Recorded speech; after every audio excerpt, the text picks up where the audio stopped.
Halo mas-mas pecinta MotoGP, kembali lagi dengan Nana di Last Lap MotoGP Channel. Gimana kabar kalian? Semoga baik-baik saja ya. Sebelum saya lanjutkan, jangan lupa like, share, dan subscribe.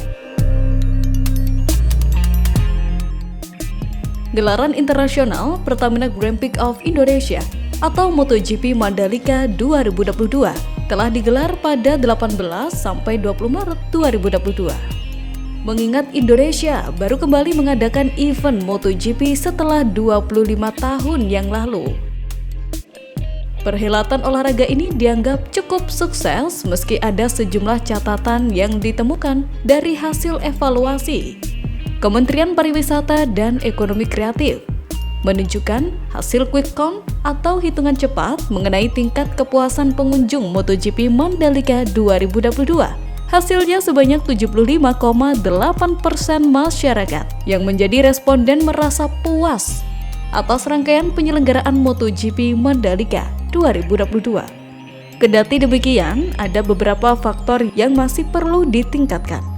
Di antaranya, kebersihan dan transportasi lokal adalah faktor yang mendapat nilai paling rendah jika dibandingkan dengan faktor lainnya, kata Deputi Bidang Kebijakan Strategis Kemenparekraf Nia Diskaya dalam weekly press briefing virtual Senin 28 Maret 2022. Terkait data tersebut, Menteri Pariwisata dan Ekonomi Kreatif Sandiaga Uno mengatakan akan memberi masukan kepada pihak-pihak terkait yang terlibat sebagai penyelenggara MotoGP.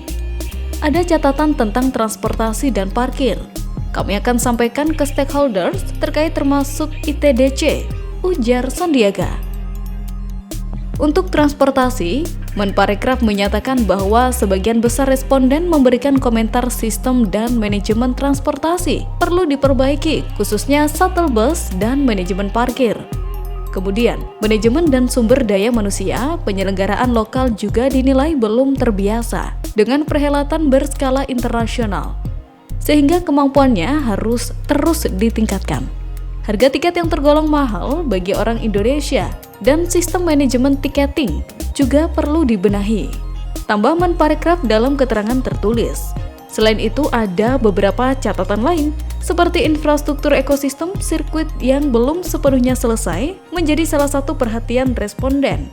Oleh karena itu, diharapkan sirkuit Mandalika juga sudah jauh lebih siap pada tahun depan, terutama untuk mengantisipasi sejumlah perhelatan olahraga yang direncanakan akan digelar di sana. Terakhir, Kemenparekraf menjelaskan, ketersediaan akomodasi yang terbatas dan harga menjulang tinggi juga menjadi faktor yang memberatkan responden.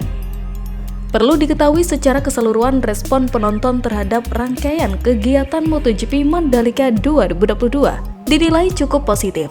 Tentang MotoGP ini secara umum feedbacknya sangat baik dan kalau kita lihat tingkat kepuasannya cukup tinggi, ujar Sandiaga. Deputi Bidang Kebijakan Strategis Kemenparekraf juga menyebutkan sebanyak 88,71% responden memiliki rencana untuk kembali ke event MotoGP Mandalika di musim selanjutnya. Wow, makin tak sabar saja ya menantikan perubahan positif sirkuit Mandalika di tahun depan.